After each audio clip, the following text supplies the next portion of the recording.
কম খরচে ইউরোপে স্থায়ী বাসস্থান বা রেসিডেন্সি চান, যেখানে স্পেন বা পর্তুগালে 3 থেকে 5 লাখ ইউরো লাগে, সেখানে মাত্র 20 থেকে 30 লাখ টাকায় একটি ছোট্ট বাড়ি কিনে পরিবার সহ ইউরোপে রেসিডেন্সি পাওয়ার পথ যদি খুলে যায়, কেমন হবে? আজকের ভিডিওতে আপনাদের শোনাবো সার্বিয়া সেই অবিশ্বাস্য গোল্ডেন অপরচুনিটির কথা। ইউরোপের উদীয়মান দেশ সার্বিয়া। সবচেয়ে বড় চমকটা কোথায় জানেন? সার্বিয়া সরকারের আইনে ঘর বা ফ্ল্যাট কেনার ক্ষেত্রে কোনো মিনিমাম ইনভেস্টমেন্ট লাগে না। No minimum threshold. হ্যাঁ, ঠিকই শুনেছেন। আপনি কত দামে বাড়ি কিনছেন, সেটি 30 লাখ, 40 লাখ, 50 লাখ নাকি 1 কোটি টাকা, তাতে সরকারের কোনো কিছু আসে যায় না। বাসযোগ্য যে কোনো একটি অ্যাপার্টমেন্ট বা বাসা আপনার নামে রেজিস্ট্রি হলেই আপনি সার্বিয়ার টিআরপি অর্থাৎ টেম্পোরারি রেসিডেন্ট পারমিটের জন্য এলিজেবল। এবার আসুন রিয়েল বেনিফিটগুলো জেনে নেই। 1. জিরো লিমিট ইনভেস্টমেন্ট, বাজেটের কোনো নির্দিষ্ট লিমিট নেই।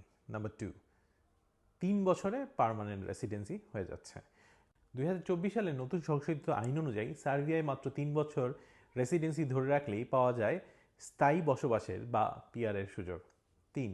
ফ্যামিলি কভারেজ, একই অ্যাপ্লিকেশন ব্যবহার করে স্ত্রী, স্বামী এবং 18 বছরের কম বয়সী সন্তানরাও সরাসরি রেসিডেন্সি পেয়ে যায়। নাম্বার 4, ইনকাম ট্যাক্স সুবিধা। সার্বিয়াতে ট্যাক্স রেট অত্যন্ত কম এবং ইউরোপের অন্যান্য দেশের তুলনায় লিভিং কস্ট অনেক অনেক সাশ্রয়ী। তবে দাঁড়ান, এত সুবিধার মাঝেও দুটি রিয়েল ক্যাচ আছে যা অনেকে গোপন করে। প্রথমত, রেসিপ্রোসিটি চুক্তি।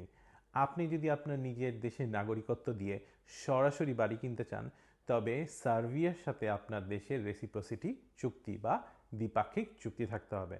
আর যদি না থাকে, তবে সার্বিয়ার একটি লোকাল কোম্পানি ডিওও খুলে সেই কোম্পানির নামে ফ্ল্যাট কিনলেই এই জটিলতা থেকে 100% সমাধান হয়ে যায়। দ্বিতীয়ত, ইউরোপিয়ান ইউনিয়ন স্ট্যাটাস।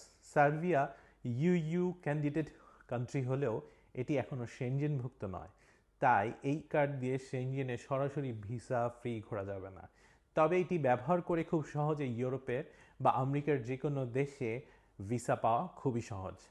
তাহলে 2026 সালে দাঁড়িয়ে কম খরচে ইউরোপে একটি সেফ ব্যাকআপ স্টেট গড়ে তুলতে সার্বিয়ার প্রপার্টি রুটের কোনো বিকল্প নাই। আপনার কি মনে হয়, 20, 30, 40 লাখ টাকা ইউরোপের দেশে বাড়ি কিনে রেসিডেন্সি নেওয়া কি বুদ্ধিমানের কাজ? আপনার মতামত কমেন্টে জানান। আর ভিডিওটি ভালো লাগলে অবশ্যই সাবস্ক্রাইব করতে ভুলবেন না। আমি আছি মোহাম্মদ সারফরাজ দিনাত, সবসময় আপনাদের সাথে। Thank you.